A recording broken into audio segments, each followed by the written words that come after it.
Hi, in this video, we're going to review how to make a mailing list out of an area that we want to target, like farming a neighborhood, for example. We're going to use CRS Tax Data here inside of MLS.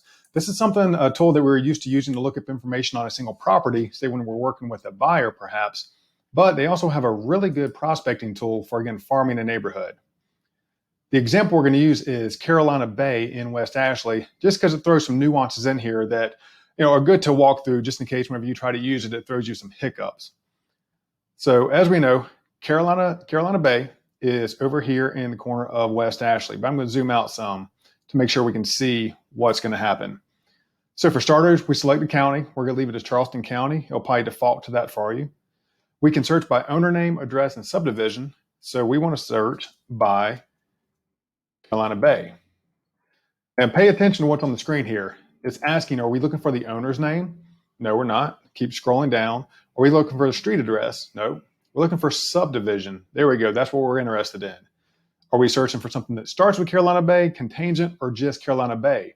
Well, see, if we select that, we're going to ignore all these other phases that for whatever reason in MLS, they separated out to separate subdivision neighborhoods. So let's do contains Carolina Bay. That should give us everything inside of Carolina Bay. But see what happened. There's a couple that popped up over here. I'm going to assume that could be Carolina Park that included. And so some agent entered the wrong neighborhood for that. So for that reason, we're going to also use the mapping tool. We're going to do draw, and I'm going to pick to do a circle. You can draw polygons, rectangles, especially if you're in an area such as James Island that might not have defined subdivisions, or maybe the subdivisions are so small you want to get a bigger area. You can skip the whole subdivision search and you'd say draw a circle in the area concentric around where you want to get addresses. So I'm going to do a circle. I'm going to click over here. And it's going to ask us, do we want to include everything in that area or exclude everything in that area? So I'm going to do include. And that way it's going to ignore everything that was showing over in Mount Pleasant. So here, clearly it jumped us down to Carolina Bay. But this is all 1,700 records of addresses it has inside of Carolina Bay. That's one super expensive mailing, so we probably want to make it a little more cost-effective for us than that. So let's see, boundaries. We're not going to do by zip code, that's too broad. We're not going to do by school zone, which that could be a cool one though, depending on what kind of mailer you want to do.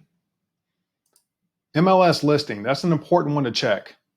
Remove all active listings, because we definitely don't want to waste money mailing flyers to somebody who is already actively in MLS. And before I hit update, again, that number right now is 1,716. We hit update, and it just knocked out a few. So there's only a few active listings inside of Carolina Bay. Let's see, owner type. Again, depending on the kind of mail you want to send out, if you're only looking for perhaps out-of-state owners or investor owners that don't actually live in the property, that's when you might use owner type, but we're going to disregard that. Ownership duration, that's probably one of the more important ones, because generally, like the hot market we have right now, somebody living in the house for 6 months already has equity. But generally, when you're going to do farming, you're going to aim for people who have already been in their home for a little while and already built up equity over years, not this crazy short amount of time that we have right now. So I'm going to drag this out, drag the first button over to 50 plus years. And I'm going to say, let's aim for people who have been in the home for at least 4 years. Because we know right now, people who have been in the home at least 4 years, they probably have some good equity built up. And that knocked us down to 953. So this is becoming a more realistic number. And that's a really good way to fine tune it. Say you don't want to quite spend that much. Well, let's just aim for people who've been in their home a little bit longer. That brings us down to 573. So again, that's a good way to fine tune a search right there. I'm going to leave it back at 4 though. Property type, you don't have to worry too much about, because this includes commercial stuff as well. But again, when we're already inside of a residential neighborhood, that's covered.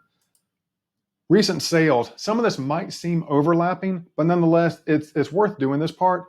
Let's remove all sales from the last 18 months. It may not change that number. And in this case, it didn't, but I have seen times where that's changed that number. So again, it's trying to make sure that you're not wasting money sending flyers to somebody who just moved, just bought, or what have you. Last sale date. So you could kind of ignore this ownership duration and recent sales and instead just filter on when the last sale date was. Pick a date from, say, 4 years ago to on into the past. A couple different ways to skin the cat here.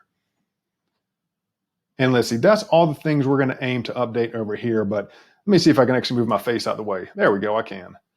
So depending on what you want to put in the mailer, what you're trying to advertise to somebody, you can use all these different type of filters over here. Year built, especially if you've got a mix of old and new construction homes, that would be something you could, especially if you want to market handyman special type stuff. If you want to aim to market to people selling an older home or a flip home, again, depending on what you want to do, you pick these filters. But this gets us down to 953. Now, what you can do once you have that is select them all. Obviously, you can copy and paste straight from here. But right now we have 24 pages of leads. So nothing we want to mess with by hand, manually at least. So we're going to do a select all, and the two options we get are to create labels or to export into a CSV. So this does limit you to 5,000 records per month. So this number here, I already did one sample export earlier, and so I'm down to 4,000, and I'll pull up the example of what it gave me. Actually, excuse me, that's not going to show on my screen right now. So forget that, but nonetheless, this can create Avery mailing labels. You can pick what kind of Avery labels you bought, and it will make that format to print straight from this list, straight to Avery printing labels if you're going to manually do mailers. Or you can export a CSV of mailing addresses and then upload that, to something like a Vistaprint and have them do all the mailers for you. So again, that's a pretty quick rundown of what you can do in CRS data.